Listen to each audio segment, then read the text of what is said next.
Hi friends, డాగ్స్ని లేదా మీ పెట్స్ని యూట్యూబ్లో అమ్మాలంటే మా ఛానల్ వాట్సాప్ నెంబర్కి వీడియో పంపించండి. అలాగే మన ఛానల్ని ఇంకా సబ్స్క్రైబ్ చేయకపోతే వెంటనే సబ్స్క్రైబ్ చేసి పక్కనే ఉన్న బెల్ ఐకాన్ని యాక్టివేట్ చేయండి. Friends, let's start the video. Hi friends, welcome to our channel.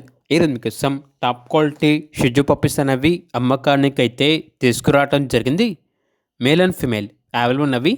ఈ పప్పీస్ అనేవి నాగభూషణం పెట్ జోన్ నుండి తీసుకురావడం జరిగింది. మీ దగ్గర పప్పీస్ ఏమైనా ఉంటే లాట్గా తీసుకుంటారు. సేల్ మరియు రీసేల్ అవైలబుల్ ఉంటుంది. ఏసీ మరియు నాన్ ఏసీ డాగ్ హాస్టల్ కూడా ఉంది. అన్ని రకాల డాగ్స్కి స్టడ్ సర్వీస్ అనేది కూడా అవైలబుల్ ఉంటుంది. పప్పీస్ ఉన్న లొకేషన్ వచ్చేసి ఏలూరు నియర్ విజయవాడ, ఆంధ్రప్రదేశ్. ట్రాన్స్పోర్టేషన్ అనేది కూడా ప్రొవైడ్ చేస్తారు. పప్పీస్ యొక్క ప్రైస్ వచ్చేసి మేల్ పప్పీస్ అనేవి 12K అనగా 12,000. ఫీమేల్ పప్పీస్ యొక్క ప్రైస్ వచ్చేసి 10K అనగా 10,000. పప్పీస్ కావాలన్న వారు ఈ వీడియో కింద టైటిల్లో ఓనర్ నెంబర్ అనేది డిస్ప్లే చేయడం జరిగింది. ఓనర్కి కాల్ చేయండి. అలాగే మన ఛానల్ని ఇంతవరకు సబ్స్క్రైబ్ చేయకపోతే సబ్స్క్రైబ్ చేయండి. Thank you. By by.